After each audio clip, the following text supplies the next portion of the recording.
క్రిస్పీగా కరకరలాడే ఈ ఫ్రైస్ని బెండకాయతో చేస్తున్నాను. బెండకాయని ఇష్టపడిన వాళ్ళకి ఇలా ఫ్రైస్ లాగా ట్రై చేయండి, ఈజీగా తినేస్తారు. ముందుగా క్లీన్ చేసిన బెండకాయని బాగా పొడవుగా సన్నగా అవుతే కట్ చేసుకోవాలి.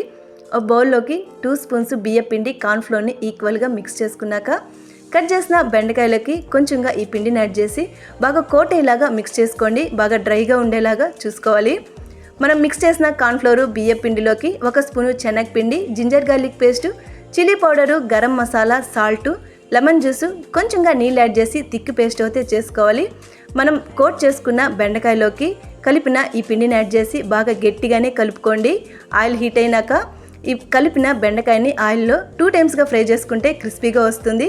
ఫస్ట్ ఒకసారి యాడ్ చేసుకొని లైట్గా కలర్ చేంజ్ అవగానే తీసేసుకోండి. ఇలా అన్నీ ఫ్రై చేసి తీసుకున్నాక సెకండ్ టైము అదే ఆయిల్లో మళ్ళీ యాడ్ చేసి క్రిస్పీగా అయ్యేంత వరకు ఫ్రై చేసుకోండి. లాస్ట్లో కొంచెం చాట్ మసాలాని యాడ్ చేస్తే ఎక్సలెంట్గా ఉంటుంది. ట్రై చేసి కమెంట్స్